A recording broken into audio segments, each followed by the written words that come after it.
जी हम सही बच्चों को आज हम पढ़ेंगे क्लास 10 है ना। क्लास 10 का चैप्टर है 2 अम्ल क्षारक एवं लवण है ना। क्या है दोस्तों? अम्ल क्षारक एवं लवण है ना, इनके विषय में पढ़ेंगे आज।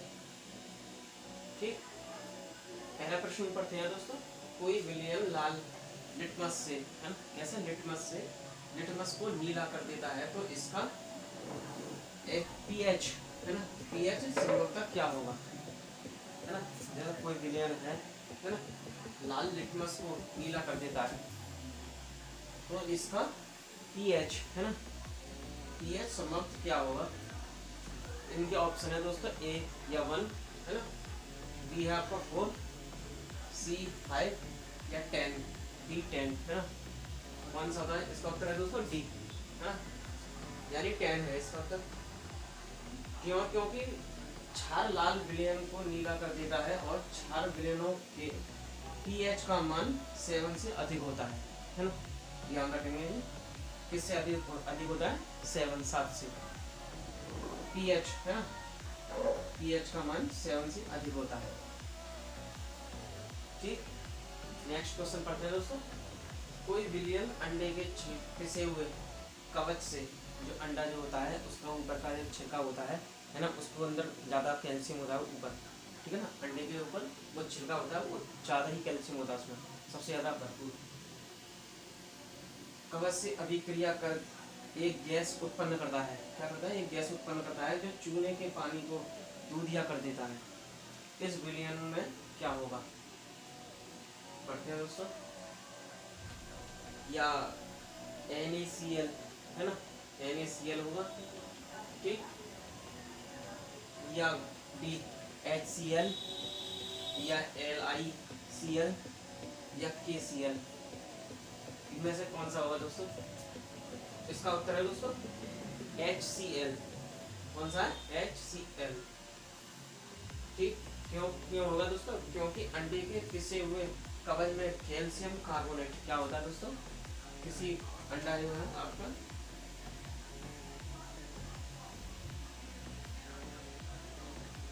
इसका जो ऊपर का कवच होता है ना, ऊपर का जो कवच होता है, ये सबसे ज्यादा कैल्शियम कार्बोनेट से भरपूर होता है ना।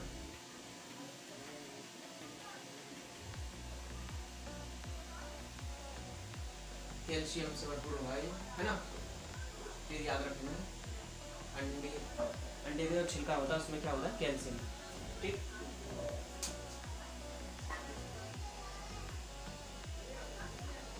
ये आपका, क्योंकि अंडे के पिसे हुए कवच में कैल्शियम कार्बोनेट यानी CaCO3 है ना, CaCO3 ठीक होता है, जो HCl से क्रिया करके कार्बन डाइऑक्साइड गैस उत्पन्न करता है। क्या करता है दोस्तों? किससे करके? CaCO3 होता है ना, किससे क्रिया करके? जो HCl से क्रिया करके है ना, कार्बन डाइऑक्साइड गैस उत्पन्न करता है। कार्बन डाइऑक्साइड गैस चूने के पानी को अधिक दूधिया कर देता है। क्या कर देता है? चूने में भी दोस्तों कैल्शियम होता है सब काफी मात्रा में। ठीक,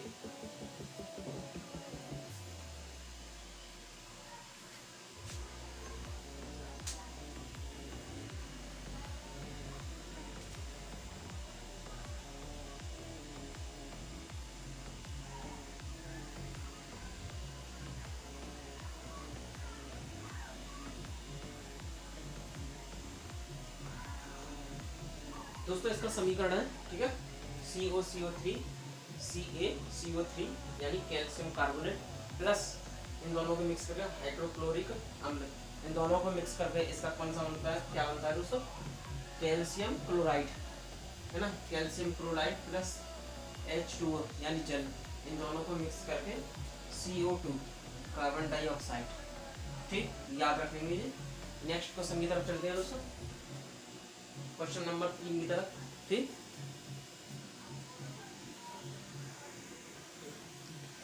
प्रश्न नंबर 3 दोस्तों, NaOH का 10 ml है ना, 10 ml विलयन HCl के 8 ml है, विलयन से पूर्णतः उदासीन हो जाता है यदि हम NaOH के उसी विलयन का 20 ml लें।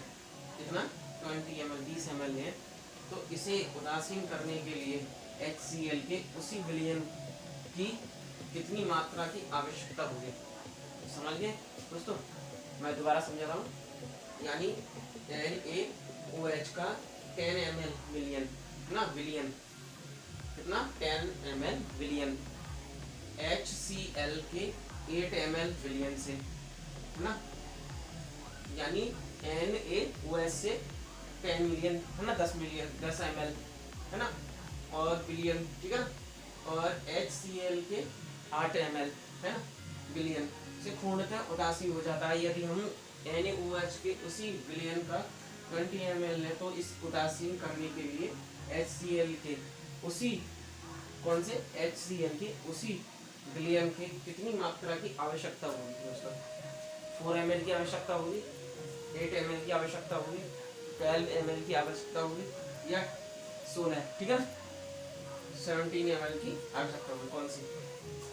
ठीक, इसका उत्तर है दोस्तों डी है ना, 16 ml है ना, क्योंकि जिस अनुपात में क्षार है, क्या है क्षार है, उसी अनुपात में अम्ल मिलने से विलयन पूर्णतः उदासीन हो जाता है, यानी अम्ल है ना, क्या है अम्ल ठीक है।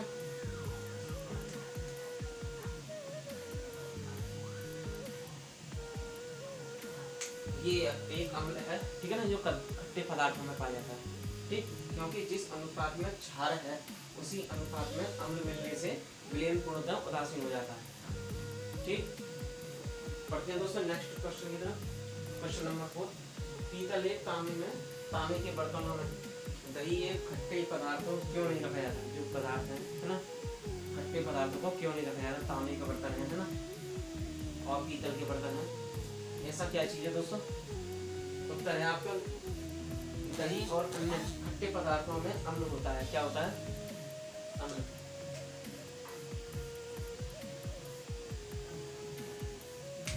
क्या होता है? अम्ल होता है, इसलिए जब इन्हें पीतल या तांबे के बर्तनों में रखा जाता है तो अम्ल धातु से क्रिया करके हानिकारक उत्पाद यानी लवण बनता है ना, बनता है, जिससे भोजन खराब हो जाता है और खाने योग्य नहीं रहता है ठीक। पढ़ते हैं दोस्तों नेक्स्ट क्वेश्चन की तरफ। नेक्स्ट क्वेश्चन है दोस्तों आपका, धातु के साथ अम्ल की अभिक्रिया होने पर सामान्यतः कौन सी गैस निकलती है? एक उदाहरण के द्वारा समझते हैं। इस गैस की उपस्थिति की जांच आप कैसे करेंगे ठीक। पढ़ते हैं नेक्स्ट क्वेश्चन दोस्तों। प्रश्न नंबर 4, धातु के साथ अम्ल की अभिक्रिया होने पर सामान्यतः कौन सी गैस निकलती है? एक उदाहरण के द्वारा समझिए, हम एक उदाहरण द्वारा समझेंगे ठीक है दोस्तों। उसका उत्तर है, मैं थ्योरी में लिखवा दे रहा हूँ पहले, फिर मैं समीकरण से समझूंगा और उससे पेंटिंग से है ना, इसका वो बनाकर चार्ट ठीक है समझेंगे। धातु के साथ अम्ल की अभिक्रिया होने पर सामान्यतः हाइड्रोजन गैस निकलती है। कौन सी गैस निकलती है? हाइड्रोजन गैस निकलती है। और एक परख नली में लगभग तनु सल्फ्यूरिक अम्ल लेकर उसमें दानेदार जिंक के कुछ टुकड़े डालने पर इसमें से गैस उत्सर्जित होती है, होने लगती है ना, गैस निकलने लगती है ठीक है। जब इस गैस को साबुन के विलयन से प्रभावित किया जाता है, यानी केमिकल का साबुन डालकर केमिकल में इससे प्रभावित किया जाता है, गैस को इसके अंदर छोड़ा जाता है ठीक है, तो साबुन के विलयन के बुलबुले बनने लगते हैं। साबुन के विलयन में क्या होता है? बुलबुले बनने लगते हैं। जलती हुई मोमबत्ती गैस के पास लाने पर यह फटफट है ना की ध्वनि के साथ जलने लगती है। इससे पता चलता है कि यह गैस हाइड्रोजन है ठीक। समझते हैं दोस्तों इसके द्वारा है ना दोस्तों। ये नली है, परख नली है ना, यह परख नली है ये वाली ठीक है। ये स्टैंड है ठीक, यह स्टैंड, ये आपका स्टैंड है ना। ये परख नली है, थोड़ी शीशे की होती है ठीक है। परख नली के अंदर क्या है दोस्तों? अम्ल भरा हुआ है ना, तनु सल्फ्यूरिक अम्ल। कौन सा? तनु सल्फ्यूरिक अम्ल, समझ गए? ये अम्ल भरा हुआ है इसके अंदर ठीक, अम्ल है इसके अंदर। और इसी के अंदर जो ना हाइड्रोजन गैस के बुलबुले हैं, वो कब हुए दोस्तों? जब दानेदार जिंक के टुकड़े इसमें डाले ठीक है। ये जिंक के टुकड़े हैं जब इसमें डाले हैं ये गर्म होते हैं जैसे ही इनके बुलबुले बने, ठीक है ना, तो ये गैस द्वारा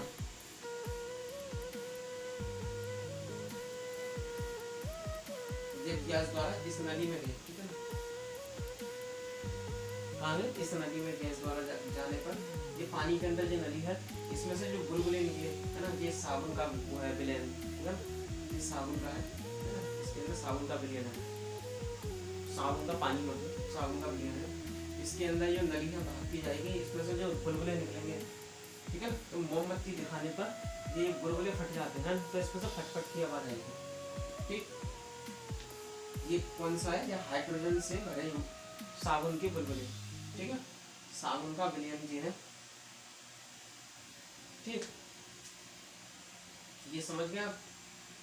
पढ़ते हैं नेक्स्ट वीडियो में, ठीक है ना, और आगे पढ़ते हैं प्रश्नों को।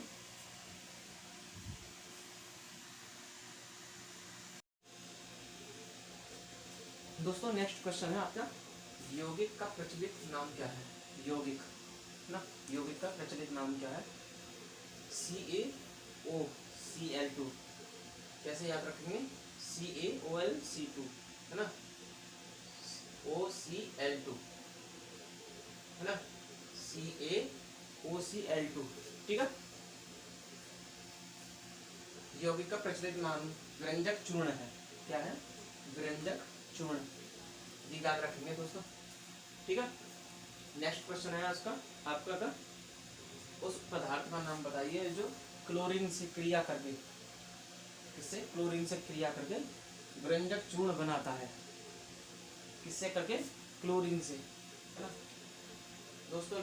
इसका उत्तर है आपका सूक्ष्म भुजा हुआ चूना, जो सूक्ष्म होता है ना, भुजा हुआ चूना, ठीक है। Ca कोष्टक के अंदर O2, है ना, OH2 क्लोरीन से क्रिया करके व्यंजक चूर्ण बनाता है, ठीक है, व्यंजक चूर्ण बनाता है। कौन सा है इसका? Ca कोष्टक के अंदर OH2, है ना, OH2। इसका समीकरण सूत्र है दोस्तों, Ca कोष्टक के अंदर OH2 प्लस Cl2, यानी भुजा हुआ चूना CaOH2 भुजा हुआ चूना प्लस क्लोरीन Cl2, ठीक है। ये क्लोरीन का सूत्र है Cl2 से सीधी क्रिया करके क्या होता है? CaOCl2 व्यंजक चूर्ण, है ना, व्यंजक चूर्ण प्लस H2O यानी जल, ठीक है। ये इसका समीकरण सूत्र है पूरा, यहाँ से लेकर यहाँ तक, ठीक है ना, ये समीकरण सूत्र है, ठीक है। नेक्स्ट क्वेश्चन की तरफ चलते हैं दोस्तों। कठोर जल को मृदु करने के लिए किस सोडियम यौगिक, ठीक है, सोडियम यौगिक का उपयोग किया जाता है, ठीक है। इसका उत्तर है दोस्तों, कठोर जल को मृदु करने के लिए सोडियम कार्बोनेट, कितने? सोडियम कार्बोनेट Na2CO3 10H2O धोने वाला मतलब सोडा, ठीक है ना, धोने वाला सोडा का उपयोग किया जाता है, ठीक है। सोडियम कार्बोनेट को, है ना, कठोर जल को मृदु करने के लिए, कठोर जल को, जो टाइट जल होता है, जमा हुआ जल है, कठोर जल के लिए, है ना, मृदु करने के लिए सोडियम कार्बोनेट, ठीक है, मैं दोबारा बोल रहा हूँ, Na2CO3 10H2O, ठीक है, धोने वाला सोडा होता है, उसका उपयोग किया जाता है। नेक्स्ट क्वेश्चन है दोस्तों आपका, sodium hydrocarbonate, sodium hydrogen carbonate के विलय को गर्म करने से क्या होगा? इस अभिक्रिया के लिए समीकरण में लिखिए। मैंने समीकरण में लिख दिया है, ठीक है।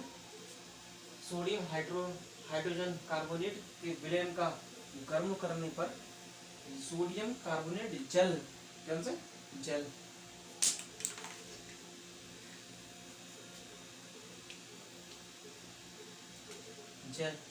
तथा कार्बन डाइऑक्साइड बनाता है।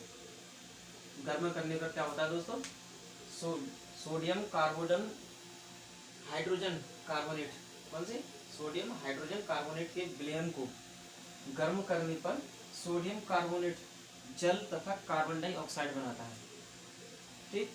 इसका समीकरण सूत्र है दोस्तों 2HAHCO3, यानी सोडियम हाइड्रोजन कार्बोनेट 2HaHCO3, ठीक है। इससे ऊष्मा गर्म करने पर, ठीक है ना, हमने अभी बताया हाइड्रोजन है ना, सोडियम हाइड्रोजन कार्बोनेट के विलयन को गर्म करने पर, है ना, गर्म करेंगे तो ऊष्मा, है ना, गर्म कर रहे हैं इसको, गर्म करने पर Na2CO3, है ना, सोडियम कार्बोनेट प्लस H2O यानी जल प्लस CO2 यानी कार्बन डाइऑक्साइड, ठीक है, ये प्राप्त होती है।